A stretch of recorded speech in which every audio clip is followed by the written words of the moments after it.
I'm not like a big music listener, but there is a really good chance right now that I'm going to go back to collecting my songs, literally buying albums with my money, getting MP3s, and putting them wherever I want, self hosting them on a server or breaking out one of these bad boys and storing them on here.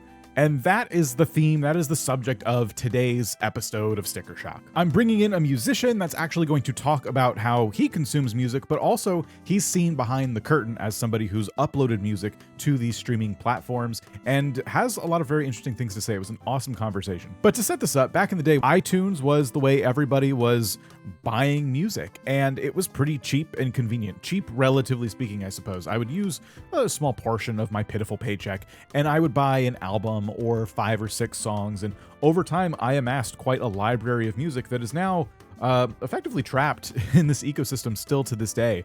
And at the time, I remember having conversations with friends and people who said, like, don't buy music on iTunes, try to buy it somewhere else, because like just literally physical CDs, because that's what's going to happen. It's going to be trapped there. They're going to want you to only use that music on their devices. And in this moment we're in right now, where I am kind of looking at the music streaming services available to me and going, I don't like this. I don't like some of the things that are doing. I don't like some of the things that are happening, which we're going to talk about today. I'm finding that when I plug this in, my music's still there. This thing works. It's trapped. And I have to go through like different methods and jump through different hurdles to try and get the thing that I bought, accessible on a modern device of some kind. And that is frustrating. So I am legitimately, because I don't listen to a lot of music, I think I'm actually the best person for this. I'm legitimately thinking of going back to buying my songs and buying them directly from the artists that I enjoy, because when you do that, you either get a physical disc or you buy a digital album and they just give you the MP3s. And from what I've seen, maybe there's artists where this is not the case, but from what I've seen, it's DRM free MP3s. You can put them on multiple devices. And if you listen to music on your phone, and maybe when you're at home, you listen to it streaming from your computer or something, you have all that flexibility and freedom. And it's so nice. And I appreciate it so much more, especially in this modern age of streaming, where we're kind of like beholden to just a few services. And none of them, at least for me personally, are giving me like that optimal experience that I want. So join me in welcoming ComposerCleo to the show today. We're taking a little bit of a break from video games. We're talking about music. If you're like me and you don't listen to a lot of music, or if you're like him and you listen to tons of music, I do think either way, this will be of some value to you. Enjoy. Cleo, welcome to Sticker Shock. How are you? Tell everybody a little bit about yourself and, tell us what you collect. Hey, Dan. Thanks. Glad to be here. I, probably contrary to popular belief, I don't collect CDs. I don't collect records. I do actually do a lot of video game collecting, believe it or not. I have all my old games from PS1 and PS2 and PSP and from back in the day that I hold on to. My brothers and I really enjoy some of the retro games we've had. So, and then I definitely have a collection of my own songs. I'm not sure if that counts as a, as a collection, but yeah, it's me. Yeah, does it count if you make your own thing to collect? Yeah. It's certainly cheaper. Yeah. I guess it's kind of like if you do like pottery, and then you have like a bunch of the different things you make. I guess it's kind of like that. Yeah, if you can't sell it, then it becomes a collection. True. Okay, so it counts then. So we're going to talk about a lot of different things today. Today's episode is going to be a bit of a whirlwind because we will get into some, I want to say current events, but I do think this is going to be a perpetual event. And I try to keep these evergreen. But you're here. First of all, you made the music for this show. Oh. And thank you for that. Yeah. If anyone wants to understand, like, just the level of talent you're hearing right now, okay, you've already started to listen to Cleo's music, whether you like it or not. I've subjected you to it. Thanks, Dan. That means a lot. It always does. Yeah. I mean, you're my favorite musician, mostly because I don't get to talk to any of the other musicians that I like. So because you give me that attention, you now get that ranking.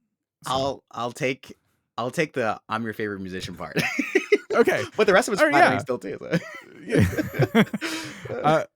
So we'll start simple, and we're going to get into some interesting topics today. I just want to know what got you into music in the first place. Ooh, it's a heavy one. My dad, actually, well, not heavy, bad heavy, but good heavy. My dad, some of my earliest memories of music was like sitting on his lap in our home studio, and he's, pointing at this knob and that dial, and I'm meanwhile trying to reach for the keys and play something. So yeah, from as early as I remember, I was either involved in choir or again just around him and his music. So it just stuck with me all my life. Yeah. That's awesome. What was the first instrument you learned? Ooh, piano, piano. At 6, I started playing. Yeah. I was told growing up because my dad's a bit into music Mm. and he wanted me to learn piano. I'm like, no, I like video games. I couldn't do it, and it just didn't go well. But he was trying to explain like if you can learn piano, you can pick up any instrument Uh huh. after that. Yeah. Do you feel like that's true? Yeah, yeah, for sure. For sure. And mainly because like the piano it's all laid out, right? All the notes are from low to high. You take something like the guitar, like it's not quite that. um so yeah, no, I agree. I think piano is like a great starter instrument, very approachable, and then yeah, so transferable to other instruments. Yeah, that's awesome. So you did tell me because we talked about having you on the show earlier Mm. before this news story drop we're going to get to, Oh and dear. you said I actually have a pretty big guitar collection. So I just wanted Yeah. to touch on that real quick. How many guitars? How many Oh instruments do you have? no. um okay, so for context, I am not a great guitarist. I will say that. Oh, Um I disagree, but okay. oh well, thank you, but I also disagree. Um I guess I'm also measuring myself against the guitarists that I know personally that are like, you know. But I okay, wait. This kind of goes back to the song thing. The guitars that I have are guitars that I've painted or like I've like put together in some way. So or like refinished. Mm. So I have oh dear. Um 1, 2, 3, 4. Let's say probably 8. Okay. Probably 8. I was worried the number because you were hesitating. That doesn't sound like for people I've met who were like super into music, they're musicians. I feel like I've been in studios with way more than that, so Okay. I don't think that's bad. Okay. I was gonna ask like if you had said like 20, I was gonna like where do you put all those? Yeah, well, yeah, it's probably a little more than 8, but no, there a few of them are hanging up on my walls, and then unfortunately some of them are just in cases, which kind of defeats the purpose of painting them and having them as art pieces when they're not being seen. But yeah. I, as somebody who's torn a lot of Pokemon card packs, it's always a Mm-hmm. shame to like take the cards and put them in binders and never look at them. Yeah, yeah, yeah, But yeah, I don't. Where am I gonna? I want to display them. I just yeah, haven't quite figured out the best way yet. yeah.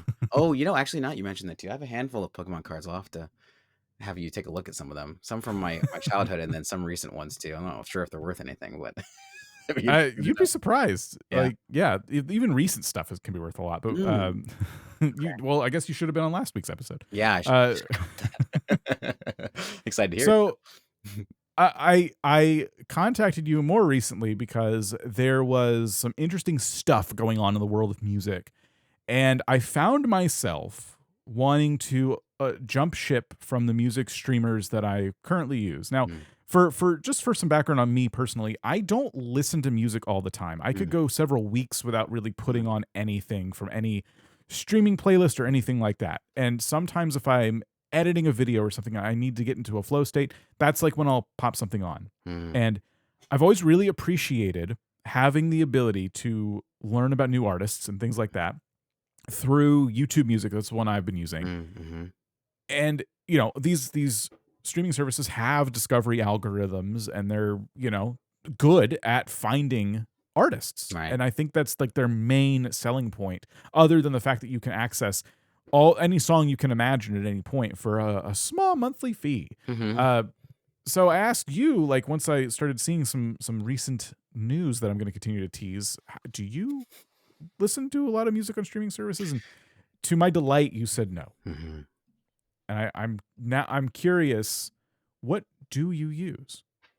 Yeah, so when I'm not listening to what is I'm so conceited, but when I'm not listening to my own music or music for clients or people that I know, um, my music listening is very like focused. It's very I'm thinking of a certain thing and I'm like looking for that thing and then I'm listening to that thing. It's not like, well, what is YouTube going to serve me today or what is Spotify going to show me today or and I don't think there's anything wrong with that because again, like you said, there's so much grounds for like music discovery and but I feel like I prefer. seeking the music, especially with the amount of music that I'm listening to. It's my own or from clients or things that people send me as reference tracks. Or so like whenever I'm listening to music, it's very intentional. So it'll be YouTube a lot of the time, just because it may not be like an actual artist. It may just be like a small band that's doing a certain kind of song or a certain genre, and I find myself down that rabbit hole. But yeah, it's very intentional, which I appreciate about it. So that's some background on you and me and how we're listening to music. And now I want to talk about, at least for me personally, why I'm kind of shifting over to your way of thinking of like, maybe I should be more intentional with the things I listen to, because this popped up. And the reason I'm still going to consider this particular podcast pretty evergreen is because I don't think this is going away. This is just the first, I think, of many we're going to learn about. But there is, I'm going to use this word with heavy quotes, all right? An artist, quote unquote, called Zanaya Monet, who has hit the top of the Billboard track listings. This is why you're here, because I'm not like the biggest. Yeah, I'm following all the lingo. I'm following. So for anyone who doesn't know, Billboard is like the place where music is like ranking. This is where you would go to figure out, well, what's trending right now. Been around forever. And there is a person behind this artist, because it's not an artist. This is an AI musician. These are words that are making Cleo. I see you trying not to suffocate. What? Continue. Our AI artist would have been fine. AI musician. Okay, yeah. I'm trying to. Listen. We need new words. Apparently, we do. It's not my fault. I'm sorry. It's not. We can use this time to invent a new word, or I guess I could just suffer through the story. Yes, please. We have to get through it now. So, Talisha Jones, a woman who used artificial intelligence to create an image with controversial AI music tool Suno, supported by industry heavyweight Timberland, has signed a record deal as her AI character Zanaya Monet. So this was a $3 million deal. Oh my gosh. For this AI generated music. That it's kind of silly, because if you know anything about Suno, I think you can like try it for free and generate songs. And unless something's changed, I don't think there's like a watermark of any kind. Like you can just for free generate your own Zanaya Monet songs. As far as I understand with AI, there's also no copyright ownership over anything created with AI. Yeah. So this is like baffling that money was spent on this, but that is what's happening now. There are people churning out a lot of AI, music, and I knew this was happening, but I didn't realize it was actually gaining traction. What my fear, and the reason I reached out to you, was because, Cleo, am I going to have to get tricked into listening to this type of music in my algorithm if I continue hanging out on those platforms that serve me new music? It's a good question, one, and then two, I thought you were going to say, am I going to have to replace you with Suno? No. Okay, so I've asked Cleo to make me a whole bunch of songs for my streams and stuff. They're always very silly. It actually, I'm not trying to offend you here. No, it's good. Suno, to me, is designed to be a silly tool, because you tell the AI, I want a song about a king that farts. I want to call it the Fart King, and Suno would kill that task, but it would be silly, and it would be obviously AI, and I think you would only listen to that ironically, but you made me a Fart King song, and it had so much. This might sound silly to say because I'm calling it the Fart King song, but it had heart, and it was poetic, and it had meaning, and it was about a thing. You knew, because you're a human, what the reference material was, why this song existed, because I was doing something with a specific game, and it made sense for the moment. And the people who I showed this song to on my stream absolutely loved it, and they love you. They talk about, I can't wait for Cleo to make a song about this. It comes up all the time. Like, Cleo's busy, okay? I can't just constantly pester you to make songs. You can, I promise, anytime. But no, I understand, I was just saying this the other day on my stream too. It's like, there's a reason you don't hear more custom made music, because I know I can use Suno. That's not fun. It's fun to like collaborate with you and say, hey, I had this silly thing happen on live stream, show you a clip. And then you're like, hey, what if it was like, and you just start coming up with lyrics, and before I know it, like the next day there's a song in my Discord DMs. And that to me is magic. And this isn't, to me, I know people sometimes say technology is magic. This isn't magic. This is just all It's calculated. silliness. Yeah, and it's calculated, right? Like it's yeah, I think it lacks the magic that um yeah, no, I agree. I don't know how to word So that, but I agree.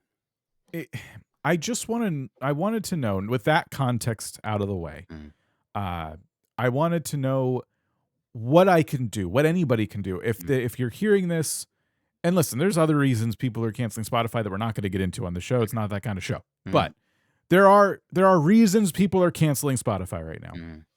And they're doing things like grabbing their old iPods and trying to figure out like what can I, put on this? How does it work?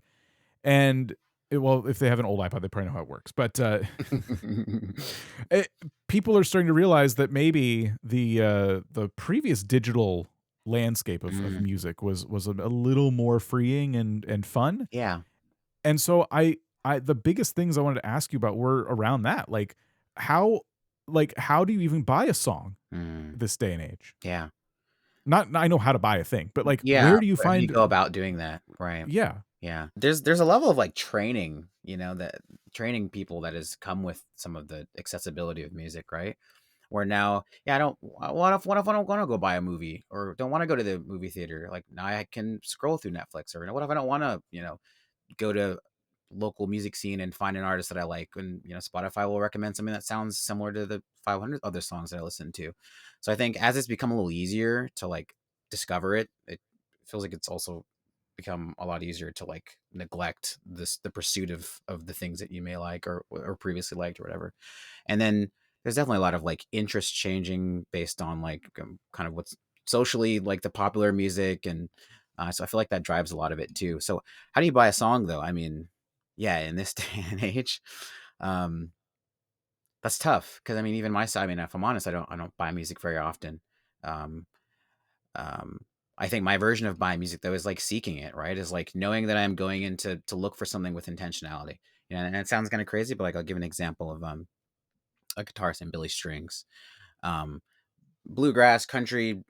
He plays a bunch of guitar, acoustic guitar stuff, and I mean, I've watched random videos of him playing in some random bar, and it's not the best audio quality, and it's not like this full piece, but like when I'm looking for music like that, that'd be the thing that I have on in the background, and not like the next song that Apple Music or Spotify suggests to me. And I feel like I chose to listen to that, and then who I then share that with, I chose to share it with them, and it feels like a very intentional kind of thing. So that's my version of buying music, I guess. Like if I wanted to own some of those songs, Mm. does he have a website? Oh yeah. Well, that's a good point too. I feel like so many artists are like pushed into the streaming game. Now it's like, oh Yeah. well, if I want to be on the top charts or I want to be Zanaya Monet, then I know No one wants to be that. you'd be surprised. I feel like now. I I mean, guess so, yeah. yeah, but yeah, I mean, I feel like the concept of a website and or a mailing list for new releases or a band camp, some of those things feel like there's people who are very communal and have their group of followers who will still swear by those things, but I feel like for the newer artists kind of getting into the game, unless you're trying to do the thing of having your iPod and reclaiming music, you're just like, oh well, subscription is $7-10 a month, and I can get access to 10-15 million, however many songs there are. Like it seems like it's the easier no-brainer approach. So That was going to be my recommendation mm, for anyone who is interested in collecting music mm, again, mm, because there used to be a store in, I don't know if it was mhm. just in the United States, but it was pretty popular in malls and stuff, called FYE. FYE, yeah, yeah, Yeah, yeah, and that's where you'd go to buy CDs. yeah, yeah, yeah, And yeah. Oh, and that's crazy. I still have a lot of my Yeah, CDs, and I have the ability to rip them and yeah, grab the right, MP3s with right. all the metadata and Yeah, throw them on a modern device or an yeah, old device like yeah, an iPod. yeah, yeah. And I know they still make CDs. Mm, The artists who have a presence and mm, stuff, they will sell you a mhm, physical CD. mhm, One of the artists I listen to has their website like with all their albums and even their recent stuff. mm, There is CDs. They were I think 14.99 when I looked, mm, and if you wanted the album with just MP3s, mm. 9.99. Okay. And the subscription model, it's gotten more expensive. So I want to say for a month of, but now that's cheaper. If you're literally turning on Spotify or YouTube Music to listen to one particular artist, Mm. and that's going to be your monthly thing. I'm only going to listen to this a couple times this month. You may as well give them the $10 Right. and Yeah. then have DRM free MP3s. Yeah. Right. And then know you're supporting them directly. Yeah. Yeah. There's that piece too. Right. Yeah. Because that's I don't know the new reasons for Spotify being canceled right now, but or people canceling their Spotify's right now. But I know a huge thing in the music community from the artist perspective was Spotify not paying their artists very well. So I know that was a huge thing where people were like, "Oh, well, I rely on the Spotify Wrapped to know where how I'm, doing from a artist perspective because there's an artist version to the Spotify Wrapped. So the popular one that is Interesting. the people see what they listen to and X, Y, and Z. There's the artist version, which is here's how well your song did. Here's how many times Candy Duck was played in Malaysia. Here's you get all those details and stats. So but yeah, so then so many artists like kind of, get pigeonholed into that thing of, oh, I need to, capture my metrics and see how well I'm performing. And then, yeah, lose touch with the people who are really listening to the music, it feels like. So, As creators on YouTube, we're very used to like mm, dealing with algorithms, mm, recommendation mm, feeds, things like that. But mm, you have that experience of you're a YouTube creator and you're a musician and you've posted music to mm, these mhm, platforms mhm. because that's how you're going to get. Yeah, that's it. That's it makes it the most accessible. Yeah, absolutely. Yeah. Yeah. So tell me what that's like from the musician's perspective. Like when you post music, because we're sold on these discovery algorithms as listeners, is like you're going to discover new music. Have you found it on your end like you're benefiting from those algorithms? Ooh, no. Personally, no. Oh, No. okay. Um, this may be a bit of naivety, but like, I don't really know what the algorithms are. I mean, I feel like I've seen a handful of videos of people trying to break apart what may cause a certain algorithmic shift or more attention on your song or playlist being a reason why something may blow up. And but no, I don't have any real examples of the algorithm kind of being in my favor or in the favor of someone else. It feels like a lot of those cases, um it's stimulated by the platforms, which again is kind of why something like the AI conversation is a little concerning, right? Where you'll have you know the the the platform that has the ability to boost their own things and then be able to prioritize that and then have the algorithm favor that and push that music out. And I mean that happens with like record labels now on the streaming platforms where the record label has a amount of money they can put towards marketing for and I guess that's part of the business. But I mean when you think about like an artist who doesn't have some of those things, the algorithm is not in our favor in that case, or at least it feels that way.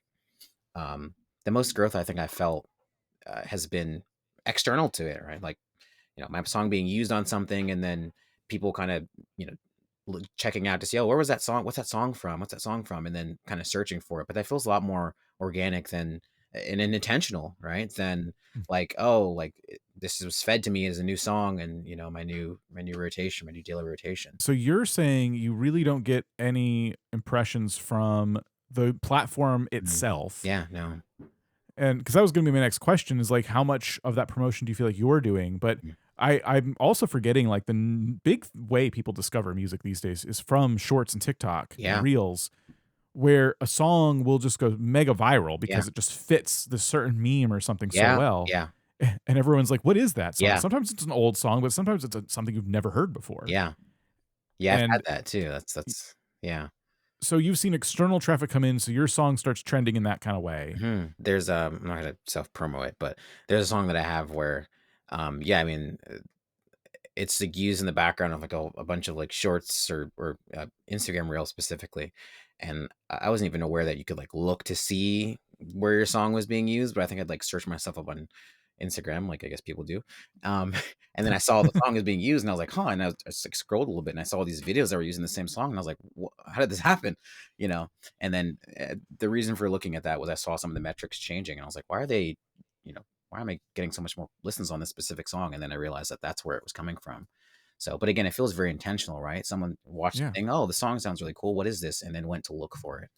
We definitely have cases of that happening now. I feel like more. It is happening with just me personally. I'll watch shorts and I will do that same exact thing. Sometimes it's shorts from a musician, Mm, and it'll be the short of them making the song, or they'll use it in mhm. a parody kind of way, and I'm like, oh, this is the person who made that song, Yeah, and I will just search their name on yeah, YouTube Music, yeah, and there's all their albums and yeah, stuff, and I've found a handful of new artists that yeah, way, yeah.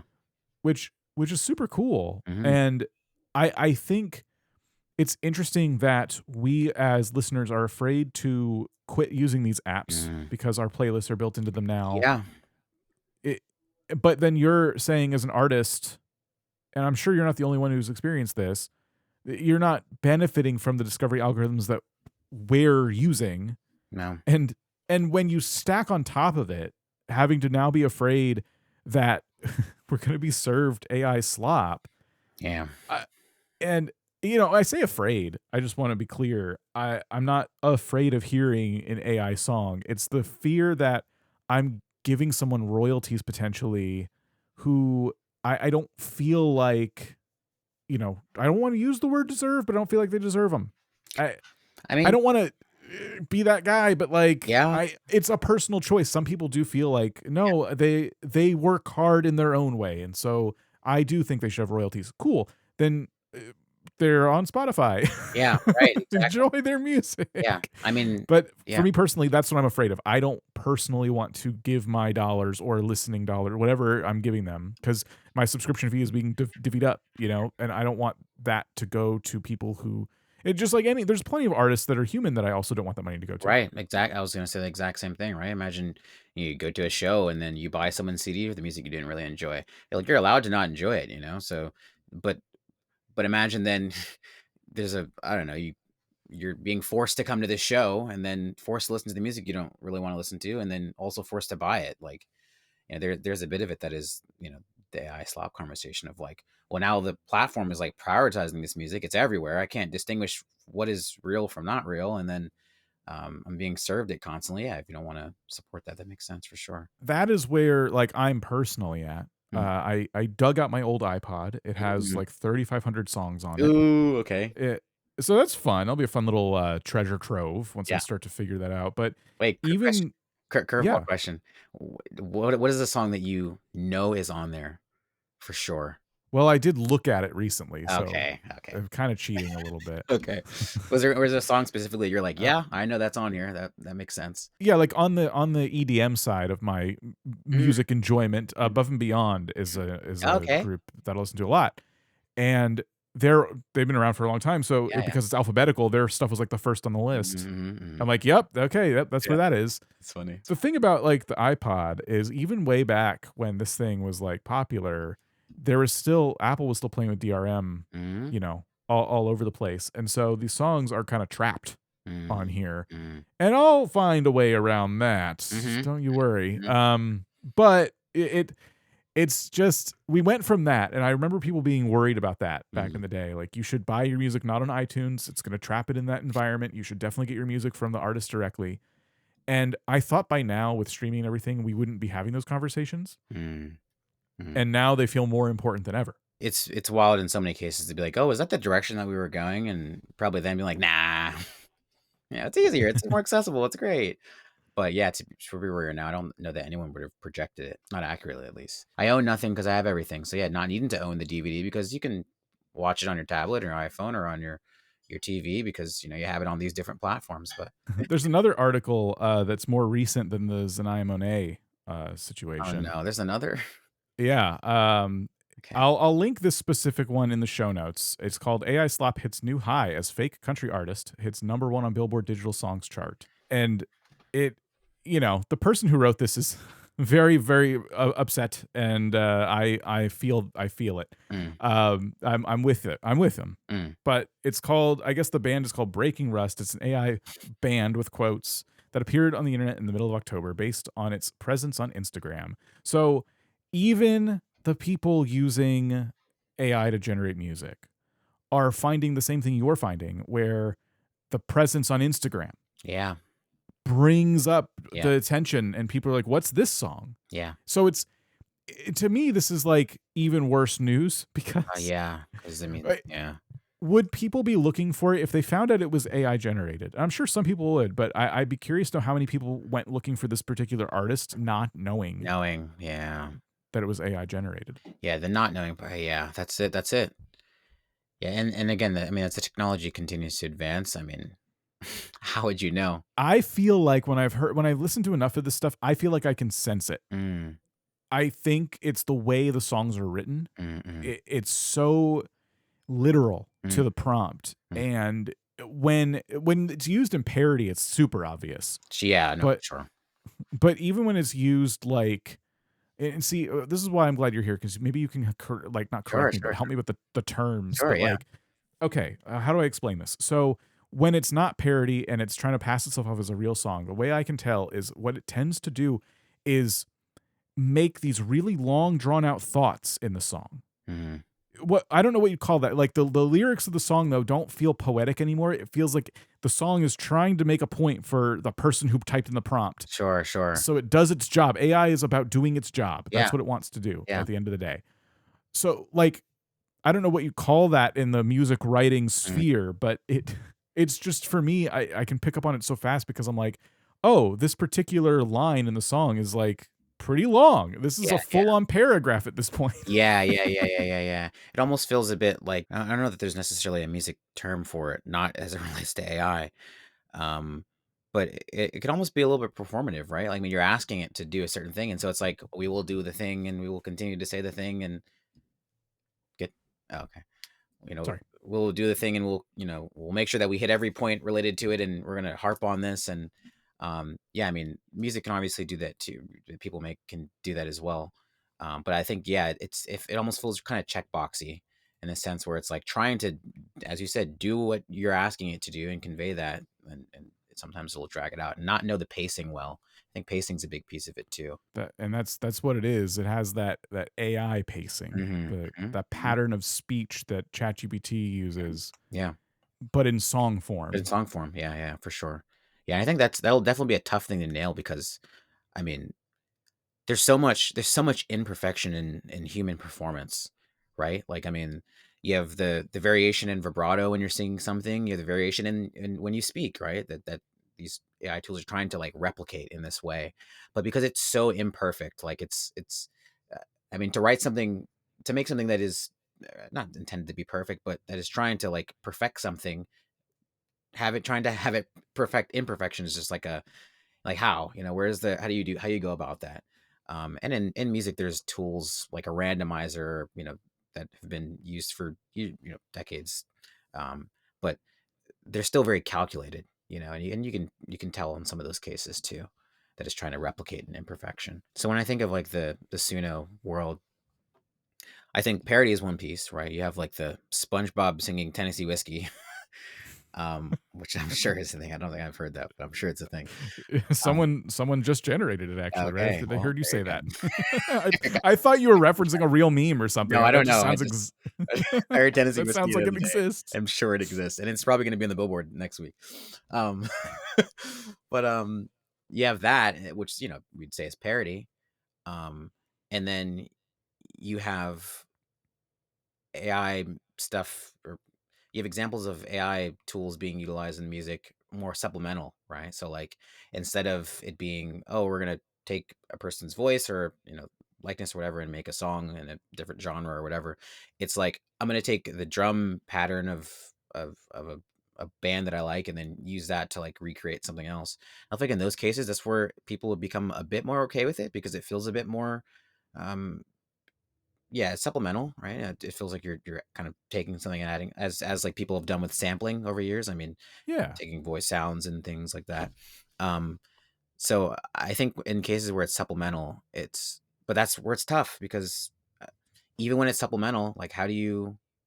Because we say the case with Zanaya Monet, um, if like Timberland is behind it making the beats, but then she's the voice, like where is the line as to who is the artist? Where's the creation? That, and then yeah, if you have something like on an Instagram or something where you see the short and then you go say, oh, let me see where this music comes from, and you find out that the person singing isn't real, but the person who did the production behind it is real, but then it's a platform. it muddies it very quickly. What do you think is the solution to Mm, this problem for okay, for two things. mm, What do you think the solution is? Maybe we've already been talking about it, picking your music carefully, all that stuff, mm, but is there anything more to that solution for the individual? mm, And what do you think the remedy for this is in the grand scheme of things? Do you feel like the music industry is cooked, or do you feel like there's some kind of antidote mm, that could eventually be administered here? hmm. Whew. No, I think the intentional piece is for starters. I think that's where it starts, right? I think that's with any of it, right? Instead of, I mean, we had that kind of revelation with cable, right? I don't need 500 channels. I'm only watching 3. And, then when the prospect of the streaming platforms came out, it's like, oh, well, I can only watch these shows that I really want to watch, and I'll just pay a smaller portion. And then of course now that's kind of come the new cable, the modern cable.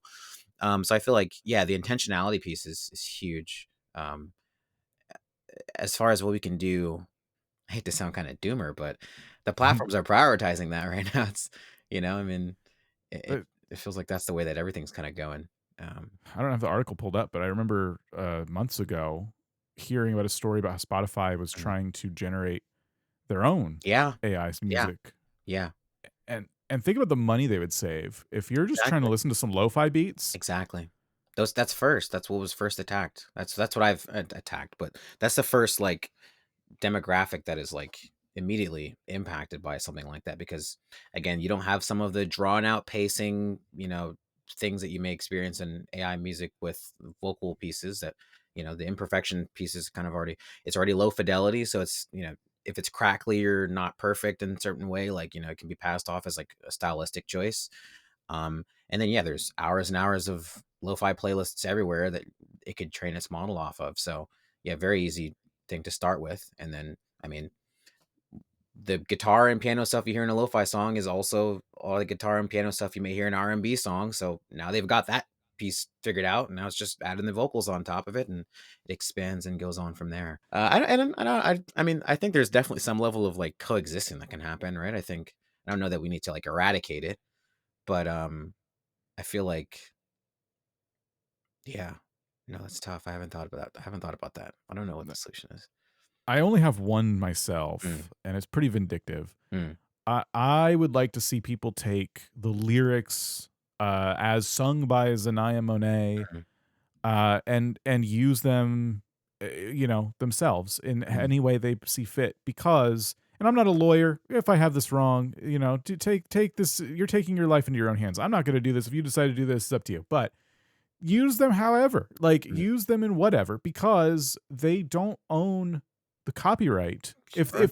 Now if Timberland is making the beats for it, Mm, that's where it gets confusing, that he right. would have the copyright to those. He made them. Hmm. But you cannot, as far as I understand it, claim copyright ownership over anything produced by AI Mm, with the way our laws are currently set up. And mm. again, not a lawyer. I think that's I how it believe works. that's what I know it to be too. Yeah, but Yeah. So you rip out the parts that no one has claim to and do whatever you want with them. I have to imagine if I was the person that was like claiming ownership of the stuff and people were just having a field day with it, mm, I would be, I don't know, maybe that's what maybe they would love that because it's like any good publicity, or any publicity is good publicity, yeah, or maybe it would be like if we just constantly dunk on it as a mm, society, yeah, maybe yeah. Then that's what it's needs to enough to happen. tear. Hmm. I like that concept though. That it's almost like that's what art imitates art, but now it's almost like AI imitates art, and then now we're reclaiming it by making art imitate AI in some way. Sort of like sticking it back to the machines or something. But no, that could be a way to yeah to spin it and do something new. It could, or it could beautifully backfire. I Mm, don't know. yeah, over that. It, Yeah, give air to things that a lot of people be like, don't give them any more air than they have. But yeah, right, right. I like, the reason I wanted to talk to you about this and wanted to just yap about it with somebody was Mm, because I'm like, they already have all the oxygen if they're ranking yeah, number one on right. Billboard Oh, charts. yeah, that's crazy. I think you said it earlier, but I really do wonder how many people actually know or you know are aware that like this is an AI artist. Like, because I would wager again if the platform is throwing a song into a playlist and they know, and again the record labels pushing the music into playlists and paying for the placement, and then it comes up in someone's playlist and they're like, "Ooh, have you heard of this news in Monet?" And they're not really aware of some of the new AI music stuff going on.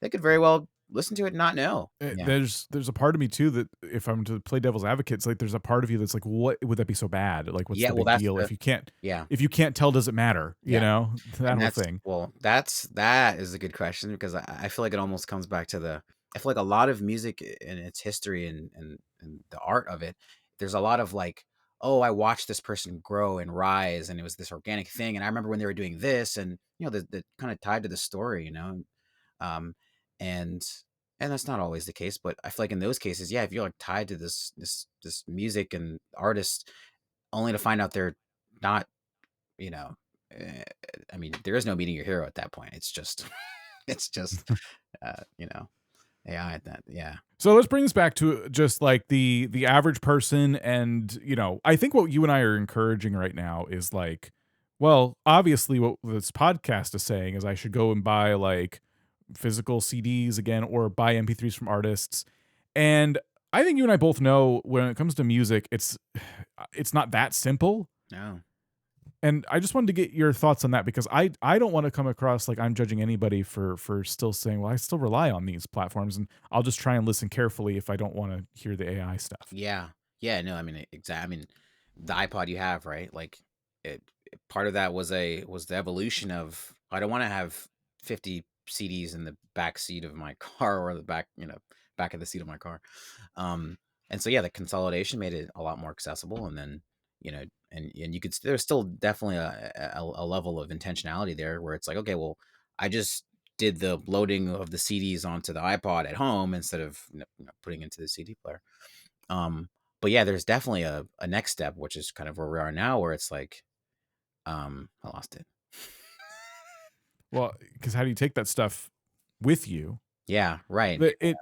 We all have phones in our pocket. Mm-hmm. Mm-hmm. And then like you load up an iPod, Mm-hmm. this like old device with a Mm-hmm. bunch of music. Because I've been seeing videos like probably because I'm looking at a lot of this stuff right now. Like Mm-hmm. people are like, "Oh, I ditched my phone for an Yeah, for iPod." an iPod. Yeah, yeah, yeah. Yeah, I've seen those cases too. Or Yeah. and especially like in the photography places too. People will ditch their, fancy DSLR for a point and shoot camera and they feel a little bit more connected to, I guess, with the output that they're putting out there. And I get it for sure. And I think that's where it's tough though, because how reasonable is it to suggest that with some of those things also becoming more expensive, maybe iPods harder to find or digital, older cameras harder to find. How practical is it to like suggest that, we're telling people, hey guys, ditch all the easy ways to access the things that you do in your day to day. Here's a here's a boombox, with a couple of cassettes that you can run around with. Throw that in the back And seat. throw that in your back seat, right? And be a nuisance to society. Yeah, so it is kind of a hard sell in some of those ways. But actually, to that point, I liked what you said a little earlier about having like a comfort show, right? Where I mean, you enjoy the things that you enjoy, and you have access to them, and you can listen to them when you want to.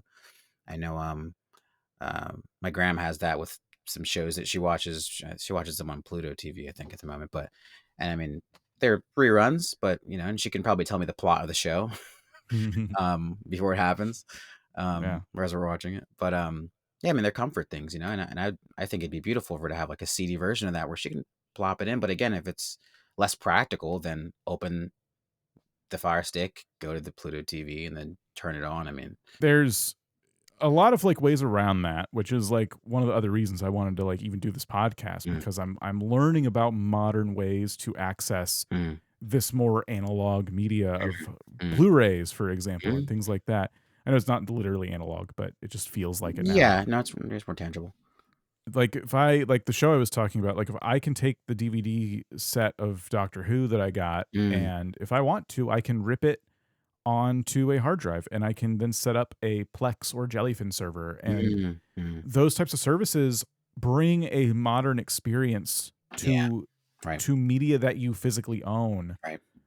And it doesn't even have to be physical. Again, if you're buying CDs digitally, you're not even buying a physical CD, but you have the MP3 from your favorite artist, and they don't give you like any DRM nonsense. That is an MP3 that you can take and Yeah, copy onto all of your devices, right, exactly. Yeah, and make it as Agreed. accessible as you want. Agreed. Yeah. But, there's plenty of tutorials to teach you how to do that, but even that is still a big ask. It's still a complete shift in how people are listening to music right now. Yeah. And it's tough for me being so accustomed to that, just again, working on music for people. So I constantly have MP3s. Like, just look at my desktop. There's too many that aren't in a folder. And then some of the songs I would have sent you, right? The Fart King or Canyon Duck. I mean, those are MP3s that you have, you have those versions, but it is a big shift to say like, oh guys, now instead of listening to the song on Spotify, like here's the MP3, don't you want to have a version of it that you can put on a flash drive or like on a what? A flash drive. The flash drive player in your car.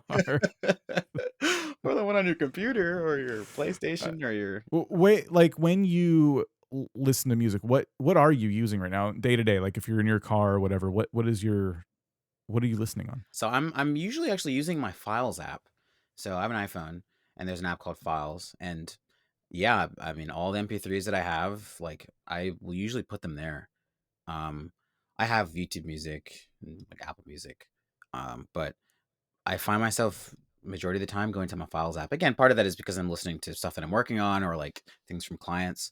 But there's a lot of songs that I have just MP3s of that like are in my Files app, or saved to my music app as well. I think the reason why the Files app for me is like my everything is because it is probably the closest thing to like a hard drive experience of like drag and drop kind of thing. Whereas the music app, like once it's in music, I mean, you can't grab the MP3 and send it to somebody. You can't like Ah, the Files app at least gives you that flexibility to upload to Google Drive or to again upload it to even YouTube with some random thumbnail they give you, or to again send it in iMessage or something to somebody. So the Files app gives you that flexibility that is like mobility across different platforms. Or so that part of it is what I appreciate for sure. I have no transition back to like physical items or anything, but Yeah, I mean, I mentioned collecting games with my brothers. I have like my original DS here. I just grabbed a few things, which I haven't opened in a while, but cracking the screen. Okay, yeah. That my brother got angry that I was playing it.